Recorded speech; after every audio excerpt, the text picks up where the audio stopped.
Today we want to take a look a little bit at some switches, and what I've got here is this is at least a number 8. I think it's a number 8. It doesn't have box. Might even be a number 10. This is an old school power routing switch. It's got fiber ties. This is your regular old Atlas brass snap switch, and this is one of these, which I believe is an Atlas. They come with this piece of paper with plans on it. Basically, you put this plan on your workbench and then you work on it and you lay out your pieces, and on this one you use these little clips, and then you're supposed to spike it in place. You use some clips to hold it, and then the ties have holes in them. You can spike it down to your rope bed. What I wanted to do was, if you have fast tracks, if you're familiar with fast track system, these old switches are really good for practicing on. And the reason I say that is because fast tracks, they're cheaper than buying a switch, and they take some skill and they take some practice to make them. And it takes a little while for you to get used to using these PC board type ties where you solder rails to them. They work excellent. This switch here is one that I rebuilt, and I made it so that it would be DCC ready.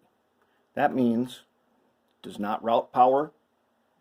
I've got gaps cut here, all through here, so that the right rail, which I always call the red rail, left the other rail, the black rail, they're all independent. That means when you have power coming into this, there's no point here where power switches over, running a locomotive over it. You don't get a short. Works great. What I did with this one is there's a whole bunch of these PC board ties in here soldered to make it just right, and to do that use a bunch of gauges. I'm going to take this one, this big one here, and I want to use this in a spot, so I'm going to rebuild the whole thing with PC board ties.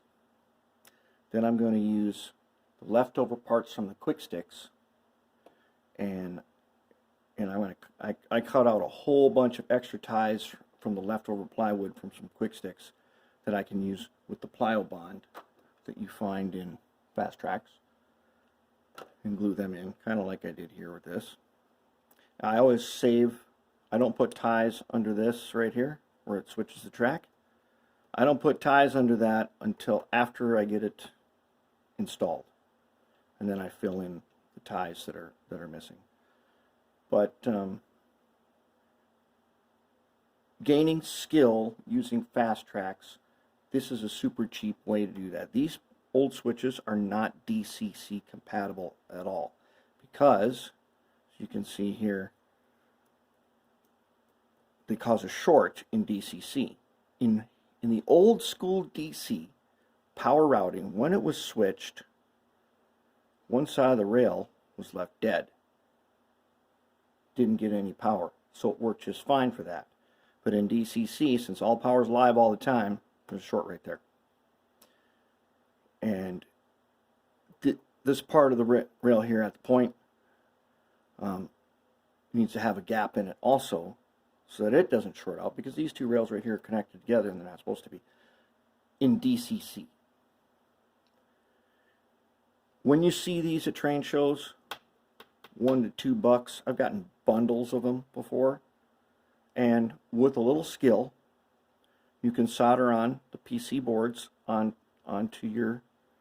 the movable parts here, and then cut your gap like you normally do, and you can end up with a very nice working switch, especially if it's in a place where you're not really going to see it that well. You want something super reliable. As you can see, I put in these enormous guardrails here, because this has got to go into a spot where a derailment would be bad.